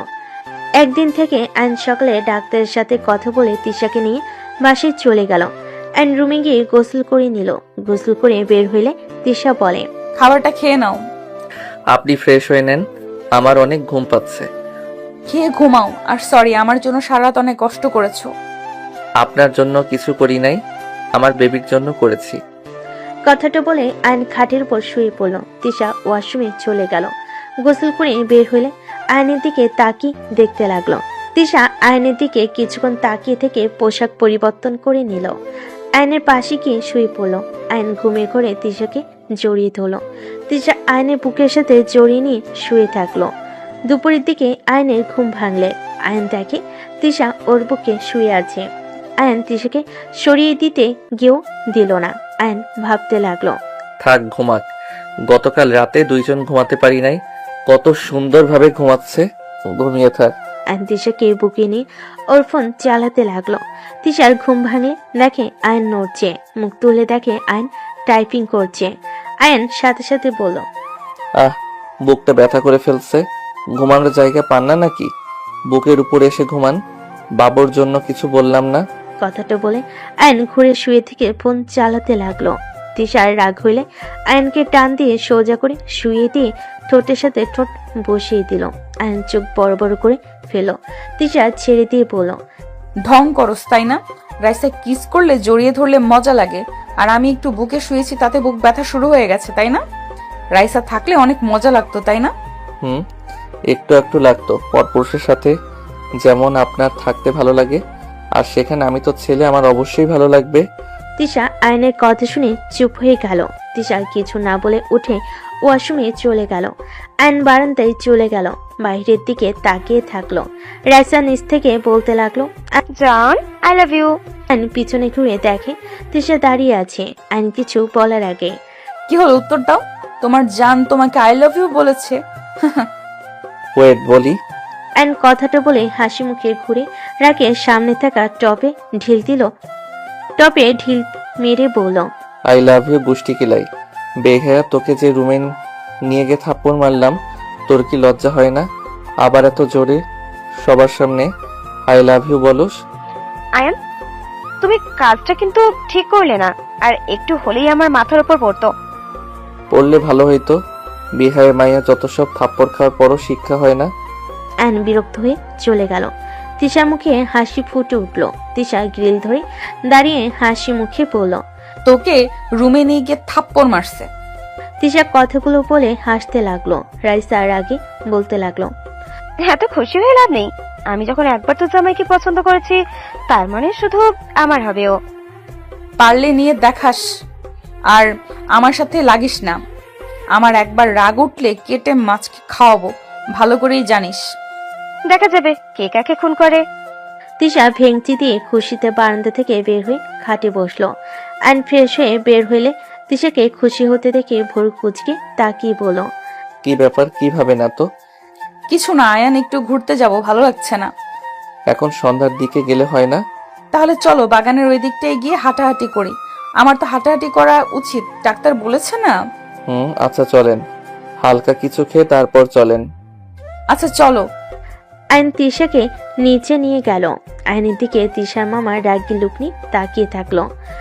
আয়ন হাসি মুখে বলল, দাদিমা, আপনি কি জানেন আপনার আশেপাশে কালসাপ আছে? হঠাৎ করে আয়নের মুখে এমন কথা শুনে তিশার মামার রাগ বেড়ে যেতে লাগলো। দাদিমা হেসে বলে, হঠাৎ এই কথা কেন দাদু ভাই? আসলে আন্টি, আপনার আশেপাশে কালসাপ আছে, যখন তখন সবল মারবে। একদম, আর তার দাঁত ভেঙে ফেলার জন্য আমি রেডি আছি। কি আবল তাবল বকছো? আয়ান, যখন তখন আব্বুকে মিন করে কথা বলবে না। আমাকে যা ইচ্ছা বলো, আমার আব্বুকে নিয়ে কিচ্ছু বলবে না। কিছু বললে কিন্তু আমি ছাড়বো না তোমাকে। সময় হইলে বুঝবেন। আর আজব তো, আমি যে ওনাকে বলেছি, এখানে কি উল্লেখ করছি নাকি? এই শালি খালি বেশি বোঝে। দাদিমা দেখেন কি বেয়াদব, খ্যাত কোথাকার, ভাষা এত খারাপ। আরে দাদু ভাই, রেগে যাচ্ছ কেন? তুমি তো তিশার বোন, আর আয়ন তোমার দুলা ভাই, সেখানে তুমি তো ওর শালিকা হও। তাই বলে এভাবে ডাকবে? ওলে ওলে, আমার শালিটা কত রাগ করছে। রাগ করে না, ওলে ওলে একটু মজা করছি, সেটাও বোঝো না। আয়ান রাগ হচ্ছে কিন্তু, আসবে কি? চলো। দাদিমা, আপনি খাইছেন? হ্যাঁ, তোমরা যাও, খেয়ে নাও। আয়ন তিশা খাবার খেতে চলে গেল। খাবার খেয়ে দুজন বের হয়ে গেল। দুজন বাগানের ভিতর হাঁটাহাঁটি করতে লাগলো। হঠাৎ করে আয়নের ফোন বেজে উঠলো। আয়ন কিছুটা দূরে গিয়ে কথা বলতে লাগলো। আয়ন কারোর সাথে কথা বলে তিশার সামনে এসে বসলো। আয়ন তিশার হাতে হাত রাখলে তিশা অবাক হয়ে তাকালো। আয়ন বলে উঠল, তিশা, আপনাকে আমি কিছু কথা বলতে চাই। কি কথা? আপনি কি আমাকে ভালোবাসেন? আয়নের কথা শুনে তিশা কিছুক্ষণ চুপ হয়ে গেল। আয়ন তিশাকে নিজের দিকে ঘুরিয়ে বলল, কি হলো বলেন, যেটা সত্যি ওইটাই বলেন, আমি রাগ করব না। আপনি আমাকে কি ভালোবাসেন? আমি জানি না তোমায় ভালোবাসি কিনা। তোমাকে ছাড়া আমার আর কাউকে ভালো লাগে না। সব সময় তোমার আশেপাশে থাকতে মন চায়। তোমার পাশে কাউকে দেখলে আমার মাথা ঠিক থাকে না, যার কারণে কলেজে থাকতে তোমাকে অনেক অপমান করেছি। আসলে আমি বুঝতে পারতাম না কি করব। ওই মেয়েরা তোমার সাথে ঘেঁষাঘেঁষি করতো, আমি সহ্য করতে পারতাম না। আয়ন তিশার কথা শুনে বেশ অবাক হয়ে গেল। আয়ন তিশার দিকে তাকিয়ে অন্যদিকে তাকিয়ে বলল, তার মানে আমাকে ভালোবাসেন? একটা কথা বলি, আপনি আমাকে ভালোবাসেন বা না বাসেন, একটা কথা মাথায় রাখেন, আপনারা থাকতে আমি কখনোই অন্য মেয়ের কাছে যেতে পারি না। আপনি আমার স্ত্রী, আপনার হক আমি কখনোই নষ্ট করি নাই, আর কখনো করবও না। হ্যাঁ, রাগ উঠে আমি ফ্রেন্ডদের কিছু বলি নাই, বাট আমি সবসময় আপনাকে নজরে রাখতাম। আই এম সরি, অনেক খারাপ ব্যবহার করেছি। আমি তোমার মর্ম আগে বুঝিনি, এখন আমি বুঝতে পারি। আমি যত রাগারাগি করি, তোমাকে অস্বীকার করি না কেন, আমি তোমাকে ভালোবাসি, এটাই সত্যি। আমার কথাগুলো জাস্ট মনে রাখেন, আমি কখনোই আপনি ছাড়া কোনো নারী আসক্ত না, কোনো নারীর কাছে আমি নাই যাব না। এখন তো আমার সন্তান এই পৃথিবীতে আসবে, সেখানে আমি কখনোই এমন কাজ করব না, এইটুকু বিশ্বাস রাখেন। তুমি বারবার এইসব কথা কেন বলছো? বাবু হোক, আমি একদম তোমার ভালো বউ হয়ে দেখাবো, দেখো। আয়ন তিশার কথা শুনে তিশার দিকে তাকিয়ে কপালে চুমু দিয়ে বাহুর সাথে জড়িয়ে ধরে বলল, বাবু হইলে হবে, এখন হাওয়া যাবে না নাকি? এখন তো আদর করতে পারবে না। হাহা পাগলি, আদর করতে না পারলে কি ভালো বউ হওয়া যায় না? আরে ধ্যাত পাগলি একটা, শোনো, আমাকে বিশ্বাস আর পাশে থাকলে আমার সব থেকে বড় পাওয়া হবে। বিশ্বাস করব যদি তুমি অন্য মেয়েদের থেকে দূরে থাকো, তাহলে তুমি যা বলবে আমি তাই করব। বাট যদি আমাকে ঠকাও, তাহলে আমি তোমাকে খুন করে নিজেও মরতে পারবো। তিশার কথা শুনে আয়ন ভুরকুচকে তাকিয়ে বলল, তাই নাকি? আয়ন তিশার কপালের সাথে কপাল লাগিয়ে নাকে নাক ঠেকে ঘুষা দিতে লাগলো। তিশা মিটি মিটি হেসে আয়নের কানে হুট করে কামড় দিলে আয়ন সাথে সাথে ভ্যাবে জায়গায় খেয়ে গেল আর বলতে লাগলো, এই এই কি করছেন, লাগছে তো। তিশা না ছাড়লে আয়ন তিশাকে কাতুকৃতু দিতে লাগলো। তিশা ছেড়ে দিয়ে হাসতে লাগলো। রাইসা এসে আয়নের পাশে চেয়ার নিয়ে বসলো। আয়ন তিশা হাসি থামিয়ে নিল। আয়ন উঠে তিশাকে মাঝখানে বসিয়ে দিল। আয়ন তিশাকে বলল, আচ্ছা শুনেন, আমি একটু বাহিরে যাব, সন্ধ্যার আগেই ফিরে আসব। কোথায় যাবে? একটু কাজ আছে। আচ্ছা যাও। আয়ন বাসা থেকে বের হয়ে গেল। বের হয়ে বাসে উঠে 30 মিনিট জার্নি করে বাস থেকে নেমে একটা বাসার ভিতর চলে গেল। গোসল করে ফ্রেশ হয়ে গাড়ির চাবি বের করে এয়ারপোর্টে চলে গেল। 10 মিনিট পর দুজন মানুষকে দেখে দৌড়ে গিয়ে জড়িয়ে ধরল। ওনারা দুজন আয়নের কপালে চুমু দিয়ে যেতে লাগলো। 3 জন গাড়িতে উঠে পড়ল। আয়ন বলল, মম, আমার কাজ সম্পূর্ণ হয়ে গেছে প্রায়, আর মম, আমি বাবা হতে চলেছি। আয়নের কথা শুনে আয়নের মমের রাগ হতে লাগলো, বাট আয়নের ড্যাডের মুখে হাসি ফুটে উঠলো। সত্যি আমি দাদু হতে চলেছি? হ্যাঁ ড্যাড, বাট মামা আর তার মেয়ে আমাদের পিছনে লাগছে। আমার মন বলছে ওরা আমার কোনো ক্ষতি করবে, আর মামা আর বড় আম্মু প্ল্যান করেছে আমার ক্ষতি করার জন্য। আর দলিল আমি পেয়ে গেছি, আর বড় চাচ্চু ওনাকে খুন করে নাই, সব করছে বড় আম্মু। বাট এখন আমার হাতে তেমন প্রমাণ আসে নাই, তাই আর কিছুদিন সময় লাগবে। আমি জানতাম এটা বড় আপা করেছে, আমার কথা তো বিশ্বাস করতে না। বড় ভাইকে ছাড়াতে হবে, আর ভাবিকে শাস্তি দেওয়া দরকার। আর ওর ভাইটা বেশি বাড়ছে, দানা কেটে দিলে ঠিক হয়ে যাবে। ওইটা নিয়ে চিন্তা করেন না, বাট ড্যাড, আমার কেন জানি মনে হয় দাদিমা আমাকে চিনতে পারছে। উনি আমার সম্পর্কে জানে, কারণ আমি দেখেছি উনি সবার উপরে রেগে গেলে কখনোই আমার উপরে রেগে যায় না। আমি বেয়াদবি করলেও কিছু বলে না। আমারও মনে হয় জানো, উনি যতই খারাপ হোক, উনি ওনার নাতি নাতনিকে অসম্ভব ভালোবাসে। কখনো তাদের ভুলগুলো তার চোখে পড়ে না। মম, ড্যাড, আর একটা কথা বলার ছিল। কি কথা? ভাইয়া বেঁচে আছে। আয়নের কথা শুনে ওর মম ড্যাড দুজনই থমকে গেল। আয়নকে ধরে ওর আম্মু বলতে লাগলো, আয়ান, কি বলছিস? রাফিন বেঁচে আছে? কোথায় রাফিন? আমাকে ওর কাছে নিয়ে চল, আমি রাফিনের কাছে যাব। উফ আম্মু কুল, এই জন্য তোমাকে বলতে চাই নাই। সময় হোক আমি ভাইয়াকে নিয়ে আসবো। আগে বড় আম্মু, মামা আর দুইজনকে শাস্তি দেওয়ার ব্যবস্থা করে ভাইয়াকে সবার সামনে নিয়ে আসবো। আমি ওর কাছে যাব, আমাকে তো একবার ওর কাছে নিয়ে যাবি তো? নিব, অপেক্ষা করো। এত ধৈর্যহারা হইলে চলে? সবকিছু আস্তে আস্তে করতে হবে। তোমার কি মনে হয় ওরা বোকা নাকি? আমাকে পথ থেকে ছাড়ানোর জন্য প্ল্যান করে যাচ্ছে।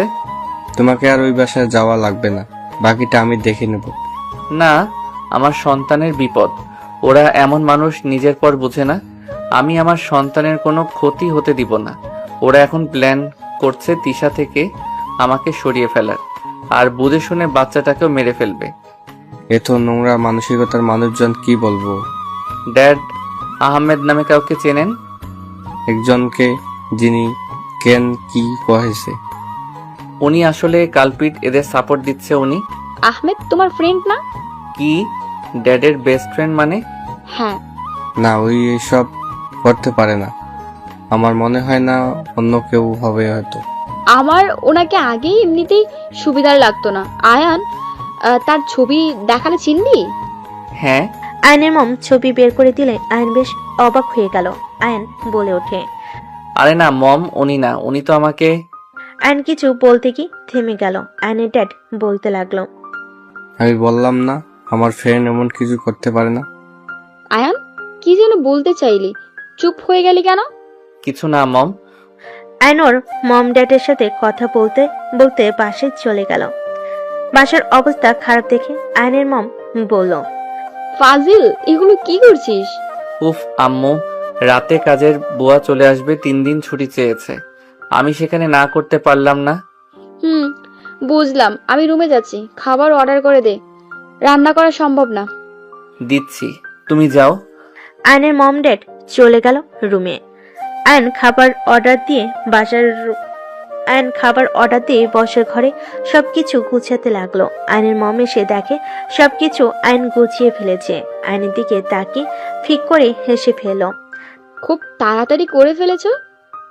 আমি তো করে নিতাম, তুই করতে গেছিস কেন? মম, গ্রামে থেকে সবকিছু মোটামুটি পারি। অর্ডার মনে হয় চলে এসেছে। আয়ন খাবার রিসিভ করতে চলে গেল। খাবার রিসিভ করে আয়ন বলল, তোমরা বসো, আমি খাবার পরিবেশন করে নিয়ে আসি। তুই বস, আমি নিয়ে আসছি। না না মম, তোমার রান্নাঘরে যাওয়ার দরকার নাই, আমি যাচ্ছি।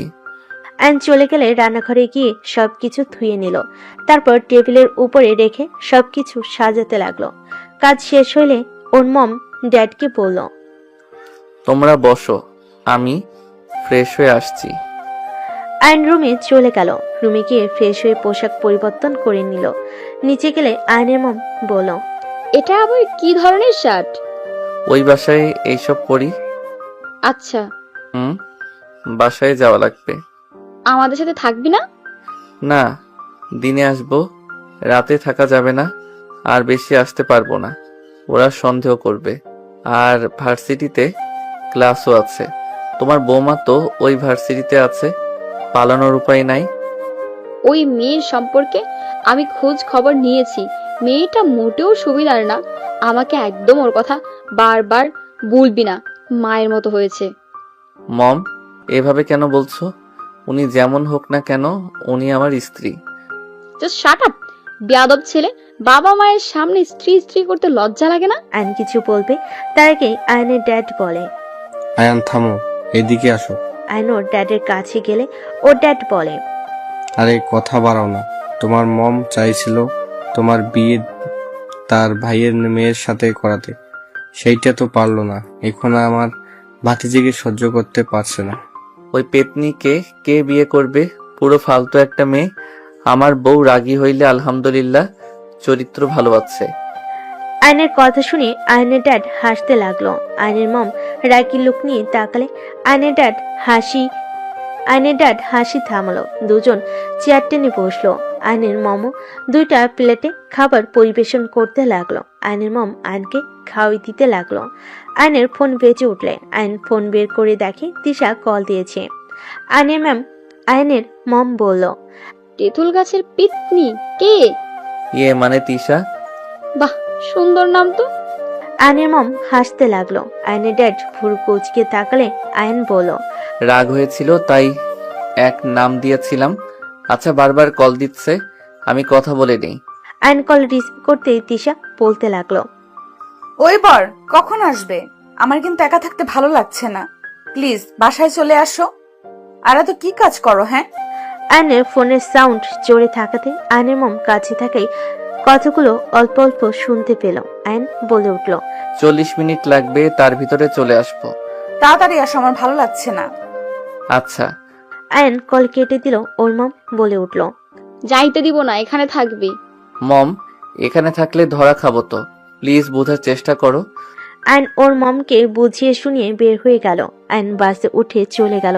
যেতে যেতে 7টা বেজে গেল। আয়ন তিশার জন্য গোলাপ ফুল কিনে নিল। ফুল কিনে আয়ন বাসে চলে গেল। বাসায় গিয়ে দেখে তিশা সবার সাথে বসে কথা বলছে। আয়ন তিশাকে সবার সামনে গোলাপ ফুল দিয়ে বলল, তোমার জন্য। আয়নের কথা শুনে সবাই অবাক হয়ে তাকালো। তিশা ভুরু কুচকে তাকালো। তিশা গোলাপ ফুল হাতে নিলে দাদিমা বলে ওঠে, নিজের বউকে গোলাপ ফুল দিল, আর বুড়ি একটা বউ যে আছে তার দিকে কোনো খেয়াল নাই।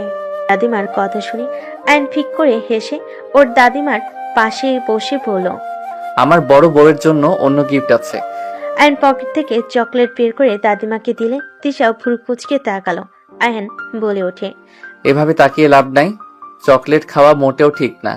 গোলাপ ফুল নিয়ে ভালো থাকো, আর দাদিমার জন্য নিয়ে এসেছি, দাদিমা খাবে। আয়নের কথা শুনে দাদিমা খুশি হলে আয়নকে জড়িয়ে ধরতে গেলে তিশা বলে ওঠে, কেন কেন, শুধু আন্টি কেন খাবে? অন্য কেউ চকলেট খেতে পারবে না? আমার কেন জানি মনে হচ্ছে ওই চকলেটে কিছু মিশিয়েছে। আন্টি, আপনি ওই চকলেট খাবেন না। মামা এসব কি বলো? আয়ন কি মিশাবে? তুই জানোস ওই আয়ান কতটা চালাক ছেলে? আন্টিকে মেরেও ফেলতে পারে। আরে ধ্যাত, আয়ান কেন আমার ক্ষতি করবে? আমি চকলেট খেয়ে দেখাচ্ছি। দাদিমা, আমি খেয়ে নেই। মামা সাহেব যেহেতু সন্দেহ করছে। আমার তোমার উপর পুরো বিশ্বাস আছে। আমি জানি তুমি আমার কোনো ক্ষতি করবে না। আমি তোমাকে চোখ বন্ধ করে বিশ্বাস করতে পারি। আম্মা, আপনি আয়ানকে এত বিশ্বাস কেন করেন? ওই একটা বাহিরের ছেলে, ওকে এত বিশ্বাস করা কিন্তু ঠিক না। আম্মু, এটা কি ধরনের কথা বলো? ওই আমার হাজবেন্ড, ওই বাহিরের ছেলে কেন হবে? আর চকলেট আমাকে দাও।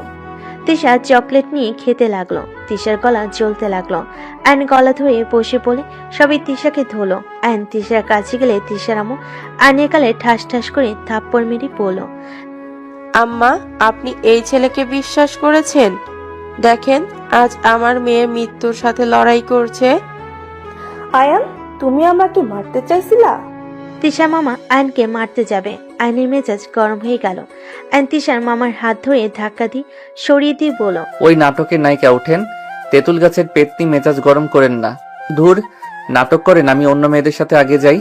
আয়ন কথাটা বলে চলে যেতে নিবে, সাথে সাথে তিশা লাফতে উঠে আয়নের হাত ধরে বলল, আরে রাগ করছো কেন? সবাই সন্দেহ করলো তাই একটু মজা নিলাম। এই আম্মু তোমার গালে থাপ্পড় মেরে লাল করে ফেলছে। ফাজিল হইছে কবে থেকে? অনেকদিন ধরে মজা করি না, তাই একটু ইচ্ছে হইল। ওয়েট, আমাকে তেঁতুল গাছের পেতনি কইলে কেন? পেতনিদের মতো অভিনয় করবেন আর আপনাকে পেতনি বলবো না? তুমি সেই পেতনির জামাই, লজ্জা লাগে না? পেতনির জামাই। হি হি হি, আমি কোনো পেতনির জামাই না, আমি তো তিশা তালুকদারের জামাই। সেই একই তো হয়ে গেল। মোটেও না। ফাজিল একটা, কত ভয় পাওয়া দিয়েছিলে? এমন দুষ্টুমি কেউ করে? আমার জামাই শখ করে তোমার জন্য চকলেট নিয়ে আসলো। তোমরা যা শুরু করেছিলে, আর ওই পেতনি আমার গোলাপ নিয়েছিস কেন? দে, তোর দেখি আমার জিনিসের প্রতি বেশি ঝোঁক কেন রে?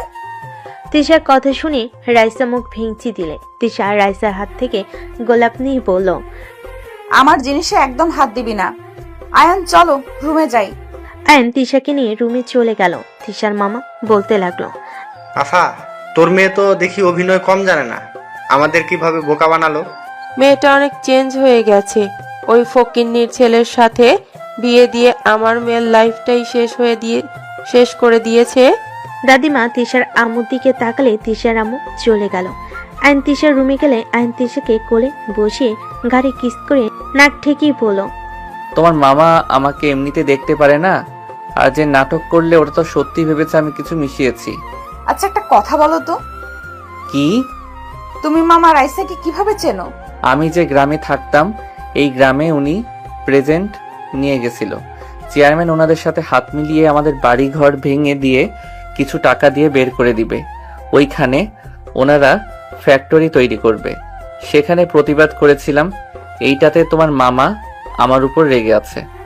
সব বুঝলাম, বাট রাইসের সাথে সম্পর্ক এমন কেন? ধুর আর বলো না, চেয়ারম্যানের মেয়ের সাথে আমার পিছনে লাগছিল। আমার আগে থেকে দেখলে রাগ হতো। চেয়ারম্যানের মেয়ের কারণে কিছু বলতে পারতাম না। পরিচয় হওয়ার পর থেকে খুব জ্বালাইছে, বাধ্য হয়ে ওকে নিয়ে ঘুরতে হয়েছে। এইসব অত্যাচার মেনে নিতে হয়েছে। ও তুমি একদম ওর আশেপাশে থাকবে না, আমার ভালো লাগে না। ওর মতলব ভালো না, ওই তোমাকে আমার থেকে কেড়ে নিতে চায়। আয়ন একটা কথা বলি, আমাকে যেমন দেখছো আমি তেমন না। হ্যাঁ আমি রাগী, বাট এইটা না যে আমি পরপুরুষের সাথে নোংরামি করি। তুমি আমার সাথে গিয়েছিলে, তাই রাগে আমি ওদের সাথে নাচছিলাম। বুঝলাম, সেদিনে তোমার রাইসার কথা শুনে ফেলেছিলাম। এই জন্য আমার সাথে ভালো ব্যবহার করছো, তাই না? যদি শুনতে আমি সত্যি ওই রকম, তাহলে আমাকে ভালোবাসতে না। তেমন না, আমি তোমাকে ভালো করে নিতে চাইছিলাম, অতীত বাদ দিয়ে নতুন করে চলতে চাইছিলাম। আর একটা সন্তানের জন্য বাবা মা না থাকলে তার উপর দিয়ে কি যায় সেইটা আমি জানি। তাই আমি চাই না আমার সন্তান আমার মতো বাবা মাকে কাছে না পেয়ে একা একা বড় হোক। আচ্ছা আয়ান, তোমার বাবা মার কি হয়েছিল? তারা মারা গেলে তাদের কবর তো জিয়ারত করতে যাও না? আমার ফোন বাজছে, আমি কথা বলে আসছি। আইন কথাটা বলে বারান্দায় চলে গেল। কথা বলা শেষ করে আইন তিশার পাশে গিয়ে শুয়ে পড়ল। তিশা কোলে মাথা দিয়ে শুয়ে থেকে বলল, আচ্ছা তিশা, আমি যদি এই দুনিয়াতে না থাকি তুমি কি আমাকে ভুলে যাবে? এসব কি বলো? এসব মুখেও আনবে না। তোমাকে কিছু কথা বলার আছে, তুমি আমার কথা কি বিশ্বাস করবে? কি কথা? তোমার আম্মু, তোমার মামা আমাকে মেরে ফেলার প্ল্যান করছে। রাইসাকে দিয়ে তোমার মাঝে আমার মাঝে ঝামেলা বাঁধিয়ে দিতে চাচ্ছে। তুমি আমার উপরে রাগ করে আমাদের সন্তান নষ্ট করে দাও আর আমাকে ঘৃণা করো, পরে ওরা আমাকে খুন করে লুকিয়ে ফেলবে। আইনের কথা শুনে তিশা রেগে আইনকে ধাক্কা দিয়ে বলে, কি ধরনের ফালতু কথা বলো? আমার আম্মু কেন তোমাকে মারবে? তুমি আমার আম্মুকে নিয়ে বাজে কথা কোন হিসেবে বলছো? আমার কাছে প্রমাণ আছে, তুমি শুধু দেখতে থাকো, আমার কথাগুলো মনোযোগ দিয়ে শোনো, তারপর আস্তে আস্তে তুমি সব দেখতে পারবে। আইন তিশাকে সব খুলে বলে তিশা রেগে গিয়ে বলে, ওকে, যদি প্রমাণ মিথ্যা হয় তাহলে তোমার খবর আছে। ঠিক আছে। আইন তিশার সাথে কিছুক্ষণ কথা বলল।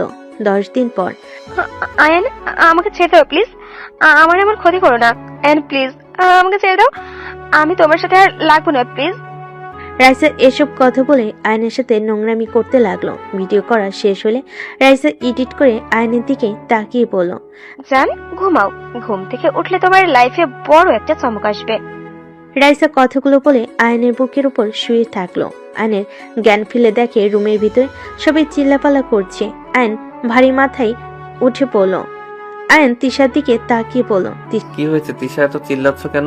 তিশার মামা আয়নের সামনে এসে আয়নকে মারতে লাগলো।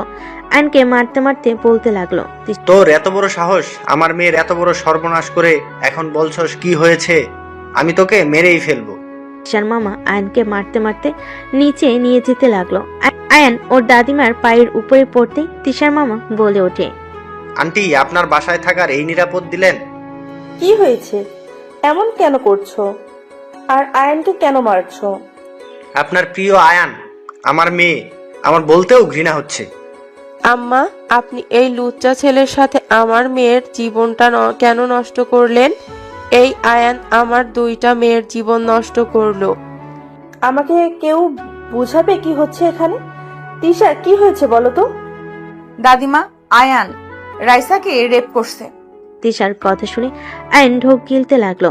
আয়ন তিশাকে বলল, এইসব কি বলো? একদম চুপ। সব প্রমাণ রাইসা আমাকে দেখিয়েছে। তুমি এটা কিভাবে করলে? আয়ান এসব কি বলছে? তুমি এইটা করেছো? দাদিমা, হ্যাঁ আমি করেছি। আয়নের কথা শুনে সবাই অবাক হয়ে গেল। আয়নের দাদিমা ঠান্ডা মাথায় বলে ওঠে, আয়ান করছে যখন তখন রাইসার সাথে বিয়ে দিয়ে দাও। আয়ান রাইসাকে বিয়ে করে নাও, আর নেক্সট টাইম যেন এই ভুল করতে না দেখি। দাদিমার কথা শুনে সবাই ভুল কুচকে তাকালো। তিশা রেগে গিয়ে বলে, দাদিমা, এটা কি ধরনের বিচার হইল? রাইসাকে কেন আয়ান বিয়ে করবে? এসব কি বলেন আম্মা? যে ছেলে অলরেডি আমার মেয়ের জীবন নষ্ট করে রাখছে, আবার আমার ভাতিজির সাথে এইসব করলো, আর আপনি কিনা সেখানে বিয়ে দিতে বলছেন? ভুল করেছে সেখানে মারলে বা বকা দিলে তো ওই জিনিসটা আবার আগের মতো ঠিক হবে না। তার থেকে আয়ানের সাথে বিয়ে দিয়ে দিলেই হবে। এটা কখনোই না, ও একটা ফালতু ছেলে। ওর সাথে আমার মেয়েকে কখনোই বিয়ে দিব না। তাহলে এক কাজ করো, কত টাকা লাগবে ওইটা নিয়ে তোমার মেয়েকে নিয়ে এখান থেকে চলে যাও। দাদিমার কথা শুনে সবাই ভুল কুচকে তাকালো। আর নিজেও বেশ অবাক হয়ে গেল। তিশার মামা বলে ওঠে, আন্টি, আপনি আমাদের টাকা দিয়ে মুখ বন্ধ করতে চান? আপনি এইসব কিভাবে বলতে পারছেন?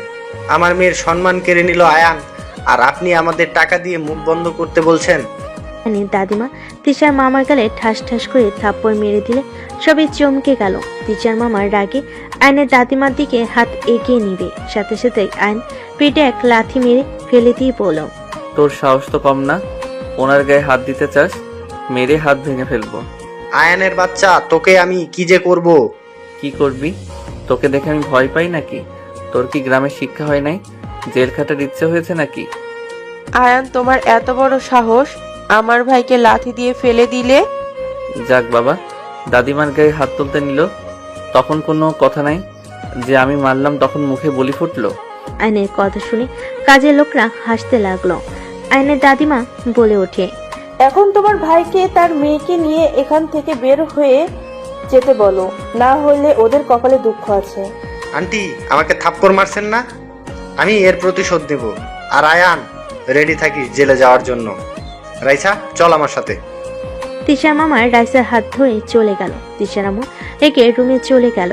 আয়ন দাদিমাকে কিছু বলবে, সাথে সাথেই দাদিমা আয়নের গালে থাপ্পড় মেরে বলল, তোমার থেকে এমন আশা করি নাই, তুমি এইটা কিভাবে করতে পারলে? আয়নকে কিছু বলতে না দিয়ে চলে গেল। আয়ন তিশার দিকে তাকালে তিশা বলল, রুমে আসো। আয়ন তিশার সাথে রুমে গেল। তিশার রুমের দরজা লাগিয়ে দিয়ে লাঠি নিয়ে এসে আয়নকে মারতে যাবে। আয়ন লাফ দিয়ে বাড়ি লাগা থেকে বাঁচতে লাগলো। তিশা রেগে বলে ওঠে, কুত্তা, রাইসার সাথে যদি তোর বিয়ে হয়ে যায় তো লাথি মেরে কবরে পাঠিয়ে দিতাম। আর এই কাহিনী কি? দাদিমা তোকে এত ভালোবাসে কেন? আমি তো সারা জীবন দেখছি ধর্ষণকারীকে দাদিমা কখনোই ছেড়ে দেন না, জেলে পাঠিয়ে দিতেন বা বেতের বাড়ি মারতেন, যত শাস্তি আছে সব দিতেন। অথচ তোমার বেলায় উনি বলে টাকা দিয়ে মুখ বন্ধ করে রাখতে চাইলেন। আর আরেকটা কথা মামা, আম্মু রাইসা তোমাকে ফাঁসাচ্ছে কেন? তোমাকে তো আগেই বলছি, আর আমি জানি না কেন এত ভালোবাসে। এই তুমি সত্যি সত্যি রাইসাকে জোর করছিলে না তো? আরে আমার তো জ্ঞান ছিল না, ওই জুসে তোমার আদরের বোন কি মিশিয়েছিল কে জানে। যাও ফ্রেশ হয়ে নাও, অনেক ঘুম পাচ্ছে। আয়ন ওয়াশরুমে চলে গেল। ফ্রেশ হয়ে তিশার পাশে শুয়ে পড়ল। তিশাকে জড়িয়ে ধরে ঠোঁটে কিস করে পড়ল, এত সাবধান থাকার পরও সেই তোমার মামা নিজেদের প্ল্যান সাকসেসফুল করলো। ওদের অভিনয় মারাত্মক। তিশা, তোমাকে আগামীকাল একটা জায়গায় নিয়ে যাব। কোথায়? থাক, সময় আসুক, ঘুমাও। আয়ন তিশাকে বুকে জড়িয়ে ধরে ঘুমিয়ে গেল। সকালে দুজন উঠে ফ্রেশ হয়ে নিচে গেল। দাদিমা আয়নের দিকে তাকিয়ে না দেখার ভান করে নিজের কাজ করতে লাগলো। আয়ন দাদিমার পাশে বসলো। আয়ন ওর দাদিমার কোলে মাথা দিলে সবাই বেশ অবাক হয়ে যায়। আয়ন ওর দাদিমাকে বলল, দাদিমা, আমার উপরে রেগে আছেন? রেগে থাকেন না, আগামীকাল ভিতরে আপনার জন্য সারপ্রাইজ আছে। আমার জন্য দোয়া করেন, আমি যেন আপনাকে সারপ্রাইজগুলো দিতে পারি। কিসের সারপ্রাইজ দিবে শুনি? আরো লুচ্চামি করা বাকি আছে নাকি? বৌমা চুপ করবে? তুমি শাশুড়ি হয়ে এইসব কথা কিভাবে বলো? আয়ন উঠে দাঁড়িয়ে বলল, ডিয়ার শাশুড়ি আম্মু, অনেক তো সুখে থাকলেন, আপনাকে এত সুখী দেখতে ভালো লাগছে না। কি বলতে চাও? সময় হোক, যাই হোক, তিশা, আমি বাহিরে যাচ্ছি, আমার আসতে সময় লাগতে পারে। কোথায় যাবে? একটু কাজ আছে। আয়ন কথাটা বলে যেতে লাগলো। তিশার আম্মু মনে মনে হাসতে হাসতে বলতে লাগলো, ডিয়ার জামাই বাবা, তোমার যে জীবনের শেষ দিন আজ। যাও যাও, বের হও, তোমার লাইফে তুমি জান্নাত দেখতে পাবে। আয়ন বাহিরে চলে গেল। রাস্তা দিয়ে হেঁটে বাস কাউন্টারের দিকে যেতে লাগলো। কিছু দূর হাঁটতেই হঠাৎ করে পিছন থেকে একটা ট্রাক এসে আয়নকে ধাক্কা মেরে দিল। আয়ন ছিটকে পড়ে গেল। আয়ন রাস্তায় পড়তেই রক্ত দিয়ে ভেসে যেতে লাগলো। আয়ন চোখের সামনে মানুষের ভিড় দেখতে লাগলো। আস্তে আস্তে আয়নের চোখ বন্ধ হয়ে গেল। 3 বছর পর। আম্মু দেখি দেখি কান্না করে না? এই তো কান্না করলে হয়। তুমি আমার ভালো আম্মু না?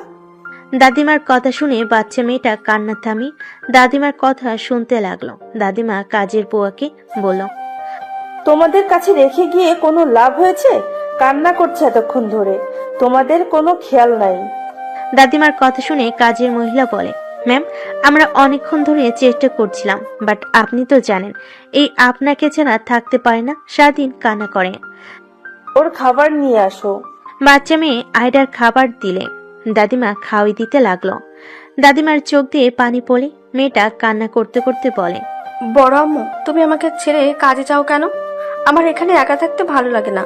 বাচ্চা মেয়েটার কপালে চুমু দিয়ে বলে, আম্মু, আমার তো অফিস আছে, কাজ না করলে কি চলবে বলো? আচ্ছা, আজ থেকে আমি তোমাকে নিয়ে যাব, আমি যেখানে যাই। দাদিমা বুঝিয়ে আয়রাকে শান্ত করে খাওয়া শেষ করে রুমে গেল। আয়রা বিছানায় বসে খেলতে লাগলো। দাদিমা ফ্রেশ হয়ে নিল। দুজন বসে খেলা করতে লাগলো। হঠাৎ করে কারোর কণ্ঠ শুনে দাদিমা আয়রাকে নিয়ে বসার ঘরে গেল। বসার ঘরে যেতেই দাদিমা থমকে গেল। আয়নকে দেখে দৌড়ে গিয়ে জড়িয়ে ধরে কান্না করতে লাগলো। দাদিমা বলতে লাগলো, আয়ান, তুমি বেঁচে আছো? তুমি বেঁচে থাকলে আমরা যাদের কবর দিলাম ওইটা কে ছিল? পরে বলছি, দাদিমা শান্ত হন। দাদিমা, তিশা কোথায়? ওকে তো দেখছি না। তিশা জেলে। কি জেলে মানে? বসো, আমি বলছি। আগে বলো, তুমি বেঁচে আসো তাহলে 3 বছর কোথায় ছিলে? আমার অ্যাক্সিডেন্ট হইলে আমাকে নাকি হসপিটালে নিয়ে যাওয়া হয়েছিল। আমার কিছু লোক, ওরা আমার এই অবস্থার খবর শুনে আমাকে ওইখান থেকে সরিয়ে অন্যজনের লাশের মুখ নষ্ট করে দিয়ে আমার পোশাক পরিয়ে দেয়। ওইখানে রেখে আমাকে নিয়ে চলে এসেছিল। আর আমি মেন্টাল হসপিটালে ছিলাম। আমার মাথায় আঘাত লাগায় আমি কিছু মনে হতে পারছিলাম না। 14 দিন ধরে আমি মোটামুটি সুস্থ হয়েছি। আমি সময় নষ্ট না করে দেশে চলে এসেছি। কি বলছো? আর ওইদিকে তিশা তোমাকে হারিয়ে ওর মামাকে খুনি ভেবে ওকে খুন করে আজ জেলে। প্রতিনিয়ত নিজেকে তিলে তিলে শেষ করে দিচ্ছে। আমি জেল থেকে বের করার চেষ্টা করেছি, ওই হতে দিচ্ছে না। এইসব কি বলছেন? আমি তিশার কাছে যাব। আর এই পিচ্চিটাকে? তোমার তিশার সন্তান। আয়ান আয়রাকে কোলে তুলে জড়িয়ে ধরে সারা মুখে চুমু দিতে লাগলো। আয়রা শুধু দাদিমার মুখের দিকে তাকিয়ে থাকতে লাগলো। আয়রা বলে, আম্মু, এই আঙ্কেলকে আমাকে এত আদর কেন করছে? ওইটা তোমার আব্বু। আয়রা জড়িয়ে ধরে বলে, আব্বু, তুমি আমাকে ছেড়ে আম্মুকে ছেড়ে কোথায় চলে গেছিলে? তুমি কি জানো না আম্মু তোমার জন্য কত কান্না করে? সরি আম্মু, আর এমন ভুল হবে না। দাদিমা, আমি তিশাকে দেখতে যাব। আয়ান আয়রাকে রেখে বের হয়ে গেল। থানায় গেলে আয়ানের পরিচিত লোক থাকায় আয়ান তিশার সাথে সোজা দেখা করতে চলে গেল। তিশা দেওয়ালে দাগ কাটছিল। একজন পুলিশ তিশাকে বলে, এই আপনার সাথে দেখা করার জন্য একজন এসেছে। কে আমার মেয়েকে নিয়ে এসেছে? পুলিশটা কিছু না বলে ছেড়ে দিল। তিশা দৌড়ে চলে গেল গ্রিলে। ওই পাশে দাদিমাকে খুঁজতে লাগলো। কিছুক্ষণ খোঁজাখুঁজির পর যখন পুলিশ মহিলাটা তিশাকে এখানে দেখে তখন বলে, আরে আপনি যান নাই, এখানে কি করেন? আমার সাথে আসেন। তিশা পুলিশ মহিলাটার সাথে চলে গেল। একটা রুমে গেলে তিশা দেখে একটা ছেলে মানুষ পুলিশের সাথে কিছু বলছে। তিশা চলে যেতে নিলে আয়ন পিছনে ঘুরে তাকিয়ে বলল, তিশা। আয়নের কথা শুনে তিশা থমকে গেল। তিশার পিছনে ঘুরে তাকালে আয়নকে দেখে দৌড়ে কি জড়িয়ে ধরল। তিশা আয়নকে জড়িয়ে ধরে কান্না করতে করতে বলল, আয়ান, তুমি বেঁচে আছো? তুমি এত বছর কোথায় ছিলে? তিশা, তুমি শান্ত হও। আমি বলছি, তার আগে বলো তুমি খুন কেন করতে গেছো? মামা তোমাকে মেরে ফেলবে আর আমি চুপ করে বসে থাকবো? কুল, তোমার মামা তো মারা যায় নাই। তোমাকে আমি খুব তাড়াতাড়ি জেল থেকে বের করব। আমাকে কয়েকদিন সময় দাও। আর তোমার আম্মু মহান ব্যক্তি কোথায়? আম্মু তার বাপের বাড়িতে গেছে। আয়ান, জানো আমার আব্বু এখানে ছিল, অথচ আমি জানতামও না। উনি মনে হয় আমার মম ড্যাডের সাথে আছে। আয়ান, তুমি আগে কেন বলো নাই? তোমার ছোট চাচ্চুর মেয়ে। মম ড্যাড আমাকে গ্রামে পাঠিয়ে দিয়েছিল। রাফি ভাইয়া মৃতে কেউ রাফি ভাইয়ার মতে কেউ আর রিস্ক নিতে চায় নাই। আমাকেও মেরে ফেলবে ভয়ে আমাকে ছদ্ম নিয়ে বাঁচতে হয়েছে। যাই হোক, তুমি থাকো, সময় শেষ হয়ে গেছে, আমি আবারও আসবো। আয়ন তিশার কপালে চুমু দিয়ে চলে যেতে চাইলে তিশা শক্ত করে জড়িয়ে ধরে কান্না করতে করতে বলে, আমি তোমাকে ছেড়ে এখানে থাকতে পারবো না। আমাকে তাড়াতাড়ি এখান থেকে বের করো, আর না হয় তুমি এখান থেকে যাও। হাই বদ্ধু মেয়ে, এখানে আমাকে থাকতে দিবে না তো? আমি চেষ্টা করব তাড়াতাড়ি করার। আয়ন তিশার কপালে চুমু দিয়ে বের হয়ে গেল। তিশা আয়নের চলে যাওয়ার দিকে তাকিয়ে থাকলো।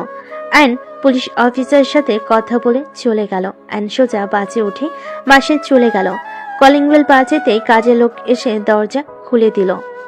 আয়নকে দেখে কাজের লোক কয়েকবার পিছিয়ে দিয়ে সবাইকে ডাকতে লাগলো। আয়ন ভিতরে গেলে আয়নকে দেখে সবাই চমকে গেল। আয়নের মম দৌড়ে এসে জড়িয়ে ধরলো। আয়নের সারা মুখে চুমু দিয়ে বলল, আয়ান বাবা, আমরা বেঁচে আছোস? আয়ান, এতদিন কোথায় ছিলি? ছাড়ো তো মম। আয়নর মমকে সরিয়ে দিয়ে রাফিকে বলল, ভাইয়া আমার কিছু সাহায্য লাগবে। আয়নের ভাই রাফি এসে জড়িয়ে ধরলে রাফি বলে, কি সাহায্য লাগবে ভাই, আমার বলেন। তোমার ফ্রেন্ডের দিয়ে তিশার মামাকে বের করতে। উনি বেঁচে আছে, আমি ওনাকে দেখেছি, বাট এইটা জানতাম না যে এখানে এইসব হয়ে গেছে। আমি ওনাকে দেখে লুকিয়ে গেছিলাম। আয়নের কথা শুনে তিশার আব্বু বলে, কি তিশার মামা বেঁচে আছে? তাহলে আমার মেয়ে বিনা কারণে শাস্তি পাচ্ছে। আসলে মহিলা এত জঘন্য কিভাবে হয়? নিজের মেয়েকেও ছাড়লো না জেল খাটাতে, টাকার লোভ এত। আয়ন তিশার আব্বুর কথা শুনে বলে, আচ্ছা মম ড্যাড, আমি মারা গেছি শোনার পর আমার সন্তানের কোনো খোঁজ খবর নেওয়ার প্রয়োজন মনে করলেন না। আপনারা এই আমাকে ভালোবাসেন। দাদিমা একা আমার সন্তানকে লালন পালন করছেন। ওনার বয়স কি কম হয়েছে? কিসের সন্তান? ওই বংশের কোনো মানুষের কথা শুনতে চাই না, আর ওই মহিলার কথা একদম আমার সামনে বলবি না। এই মম, জাস্ট শ্যাট আপ। আপনার অনেক কথা শুনেছি, আপনি নিজেও কম না। আপনি তো দাদিমার সাথে কম তর্ক করেন নাই, সবসময় খালি নিজের স্বার্থ বুঝে গেছেন।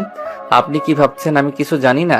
আমি সব জেনেও চুপ ছিলাম, কিছু বলি নাই।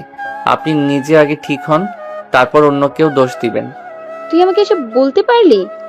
হ্যাঁ, বলতে পারলাম। যত সব আজাইরা কথা শুনতে আমি এখানে আসি নাই। ভাইয়া, আমার সাহায্য লাগবে। আমি আমার স্ত্রীকে ওইখানে আর দেখতে চাই না। আয়ন রাফির সাথে রুমে চলে গেল। দুজন প্ল্যান করতে লাগলো। প্ল্যান করা শেষ করে রাফি বলে, ম্যামের সাথে এইভাবে কথা না বললেও পারতেন। ম্যাম কিন্তু তোর মেয়েকে দেখতে যায়, কেউ জানে না, আমি কিন্তু জানি। ড্যাড তো আয়ানকে এইখানে নিয়ে আসে। ম্যাম সবার সামনে কাছে না গেলে কি হবে? লুকিয়ে লুকিয়ে ওকে জড়িয়ে ধরে অনেক কান্না করত। কি করব, রাগ হইলে আমার মাথা ঠিক থাকে না। যাই হোক, ওনাকে খুঁজে বের করো, আমি প্রমাণ নিয়ে এসে দুইজনকে ধরিয়ে দিব। আয়নের কথা শুনে রাফি বলে, তুমি যদি এর আগে প্রমাণ কই রেখেছিলে বলতে পারতি, তাহলে তিশা আজ জেলে থাকতো না, আগেই ওকে ধরিয়ে দেওয়া যেত। তুমি তো বলতে পারোনি। এখন তো সব মনে পড়ছে। আচ্ছা, তাহলে তুমি কাজ শুরু করে দাও, আমি আমার মেয়ের কাছে যাব। আয়ন কথাগুলো বলে চলে গেল। আয়নের মম আয়নকে ডাক দিলে আয়নর মমকে জড়িয়ে ধরে বলে, আই এম সরি মম, রাগের বশে অনেক কিছু বলে ফেলছি। আয়রাকে নিয়ে আসিস। একেবারে নিয়ে আসবো, এখন না লেট হবে। আমি এখন আসছি। আয়ন কথাগুলো বলে চলে গেল। 30 মিনিট জার্নি করে চলে গেল। আয়রাকে কোলে তুলে চকলেট দিলে আয়রা বলে, থ্যাংক ইউ আব্বু। আয়রার কথা শুনে আয়ন অবাক হয়ে গেল। আয়রার গালে চুমু দিয়ে বলল, ওয়েলকাম আম্মু। আয়ন, ফ্রেশ হয়ে নাও, যাও। আয়ন আয়রাকে নিয়ে চলে গেল। রুমে গিয়ে পুরনো দিনের স্মৃতি মনে করতে লাগলো। আয়রা এই রুমে এসে বলে, আব্বু, তোমার সাথে ওই আন্টিটা কেন? আমি তো ওই আন্টিকে থানায় দেখেছিলাম। পুলিশ আঙ্কেল ওনাকে ধরে রেখেছে। আন্টি আমাকে অনেক ভালোবাসে, আমিও আন্টিকে ভালোবাসি, কিন্তু পুলিশ আঙ্কেল আন্টিকে আমার কাছে থাকতে দেয় না। ওইটাই তোমার আম্মু হয়, আন্টি না। তুমি থাকো, আমি গোসল করে আসি। আয়ান লাগেজ থেকে শার্ট প্যান্ট বের করে ওয়াশরুমে চলে গেল। গোসল করে বের হয়ে আয়রার সাথে খেলা করতে লাগলো। 3 দিন পর আয়নের ফোন বেজে উঠলো। আয়ন আয়রাকে দাদিমার কাছে রেখে রাফির সাথে কথা বলে। তিশার নানা বাড়িতে চলে গেল। আয়ন সদর দরজা দিয়ে ভেতরে ঢুকতেই রাইসা চমকে গেল। আয়ন সোফায় বসে পড়ল। হাই ডিয়ার বউ, কেমন আছো? আয়নের কথা শুনে সবাই অবাক হয়ে গেল। রাইসা কাঁপতে লাগলো। আয়ন বলে ওঠে, আরে বউ, আমার এইভাবে তাকিয়ে আছো কেন? আমার ফুপি শাশুড়ি কই? আর শ্বশুর মশাই, এই শ্বশুর মশাই কোথায় আপনি? আয়নের চিল্লাপালা শুনে রাইসার আম্মু বলে, কে তুমি? আমার মেয়েকে বউ কেন বলছো? আয়ন রাইসার আম্মুকে বলে, আয়ন আসসালামু আলাইকুম শাশুড়ি আম্মু। আপনার মেয়েকে জিজ্ঞেস করেন আমি কে। আয়ান, তুমি বেঁচে আছো? আরে বউ, তোমাকে ছাড়া কি থাকা যায়?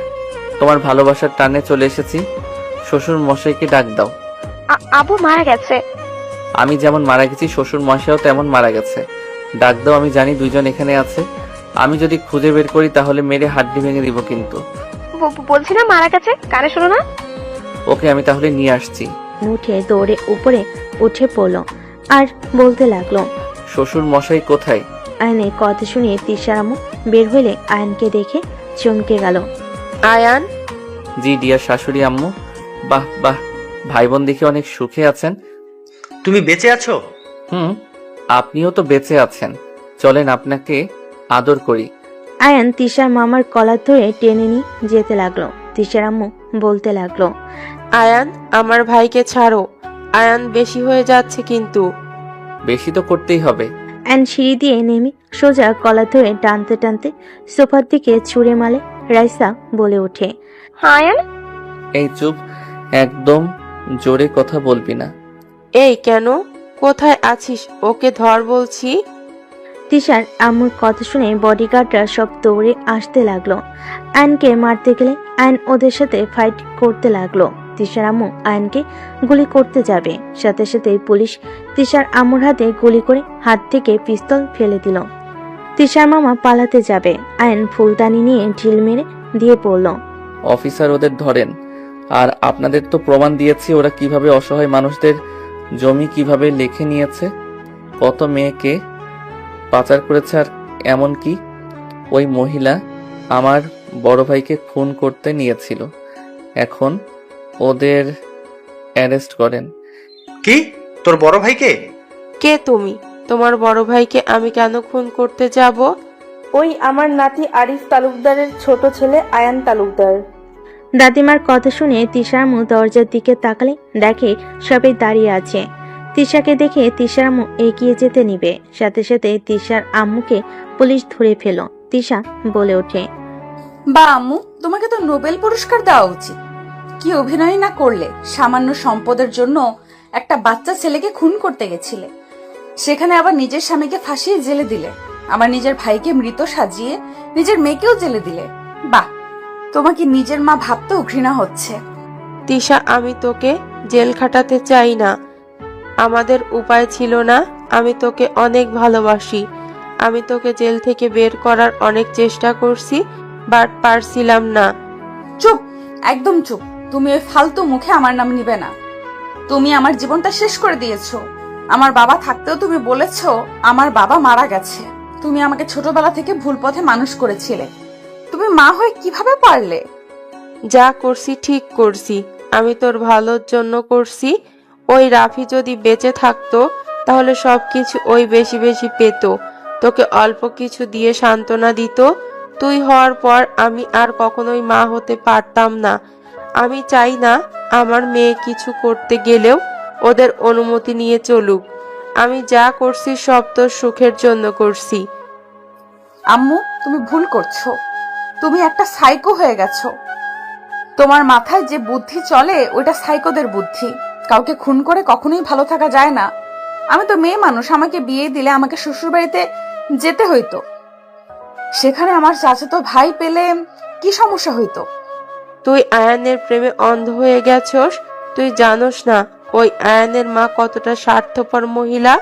তোর দাদিমাকে বশ করে একদিন আমাদের ঠিক বের করে দিত। আমি চাই নাই আমরা কারো কথা শুনি। তোর বাপ পর্যন্ত ওই আয়ানের আম্মুর কথা মতো চলে।